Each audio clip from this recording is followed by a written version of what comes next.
On August 27, 2023, in about 3 weeks' time, All Elite Wrestling will be invading Wembley Stadium in London, England. And this is being billed as the biggest event in wrestling history, and it's not just a catchy tagline, as if All Elite Wrestling do sell the remaining tickets, they will hold the record for the highest paid attendance record for a wrestling event in history. In Wembley Stadium. My home, the United Kingdom, in none other than the prestigious Wembley Stadium, 80,000 people strong. Is CM Punk gonna go to merry old England? Is CM Punk wrestling on Wembley Stadium show? In front of the most historic crowd in the history of our sport, on the most historic night in the history of our sport, in the main event, MJF, Adam Cole, Wembley, all in. Wow! There's no doubt in the wrestling industry that World Wrestling Entertainment, WWE, is the powerhouse juggernaut, and that has been the case forever. But when Tony Khan and AEW came on the scene, it shook things up in a huge way. And just 4 years later, AEW has just surpassed its 200th episode of its weekly episodic wrestling show, Wednesday Night Dynamite.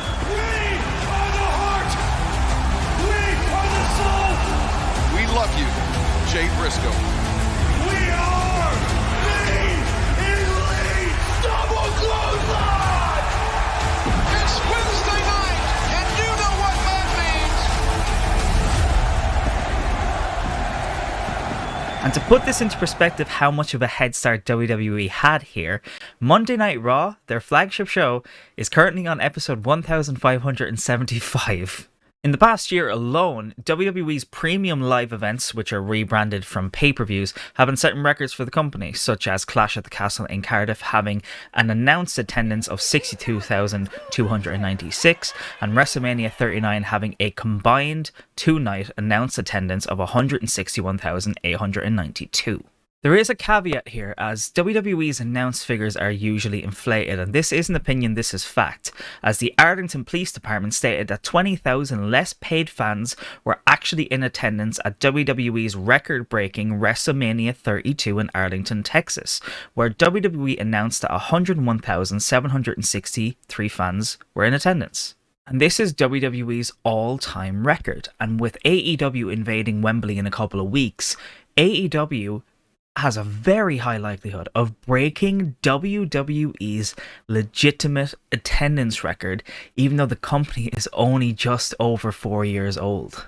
For the first time in a high percentage of WWE fans' lives, there's a competitor putting on a bigger show than WWE, and once this happens, the foundations of the wrestling industry once again will be shaken, just like with AEW forming, with All Out 2021, with Cody Rhodes coming to WWE, with Bryan Danielson going to AEW, with CM Punk returning.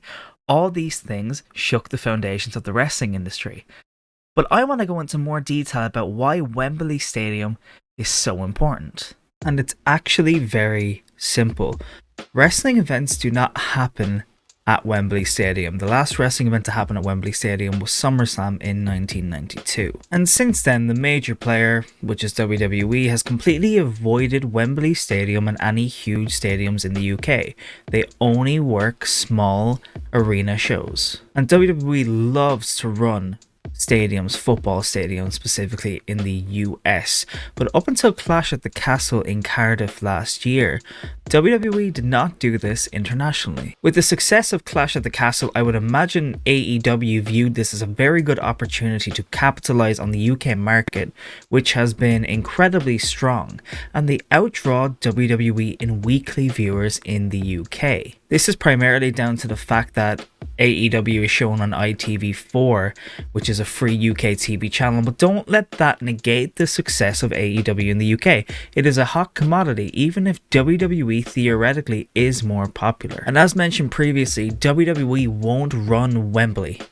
Logistically, it's a huge undertaking, and it's a tough stadium to sell out, and with WWE's attendances declining up until recently, it would make sense that WWE would not run Wembley.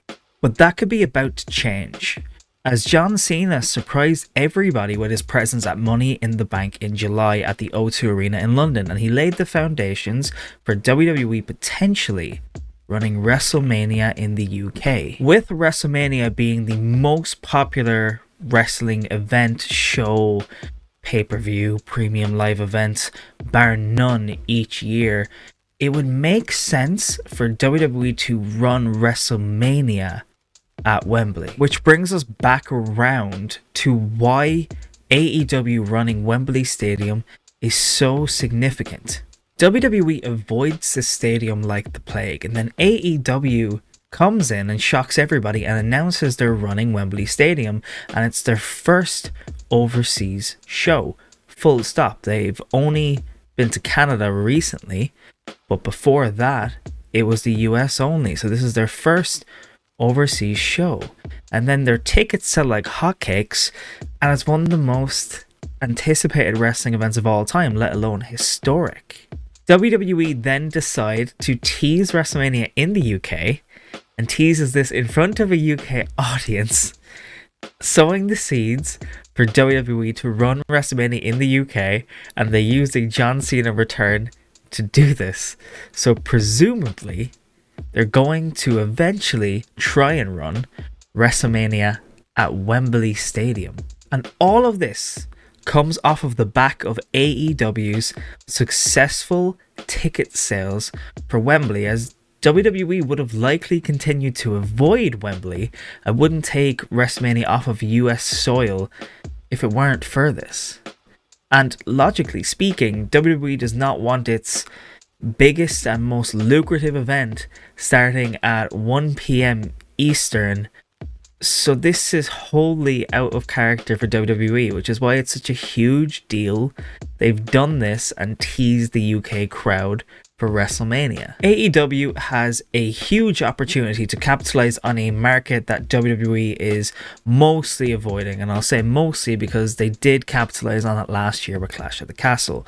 But if AEW do take advantage of this to the degree that they should, it will greatly grow their audience and can potentially transform the company. For a lot of people, AEW not hitting 1 million US viewers for Dynamite is a disgrace and embarrassing, but the TV network is extremely happy with them, and they even gave them another show, and their demo numbers are excellent, and they're usually in the top 3 on cable, and usually on a Wednesday are top. With their Wembley show, this gives AEW the opportunity to make huge waves internationally, but also give them national news coverage to then help grow their audience. And on top of this, AEW didn't get the chance to launch themselves on HBO Max before All In, which was probably what they wanted to happen, considering they didn't announce that All In was on pay-per-view to only a week or two ago. So people presumed it was going to be on HBO Max. The rumor was they're going to launch on HBO Max, and it didn't happen. So the fact that they're having 2 back-to-back pay-per-views a week apart is very out of character for AEW, and also is a lot of money to be asking people to pay. So everything kind of lines up with they wanted this to be on HBO Max. But if this does launch on HBO Max, even a couple of weeks after the event is said and done, it's going to bring in more people if they're able to watch this on demand, because it's such a big show that even if HBO Max in some capacity are able to advertise this, you will get a lot of people checking it out, because people know the name Wembley Stadium and people know that wrestling in Wembley would be a big deal. And when all is said and done, this is a hugely historic event that's going to stand the test of time, just like SummerSlam 1992. And I've been Gaff, this is Dropmick Wrestling, and we'll see you for a documentary next week.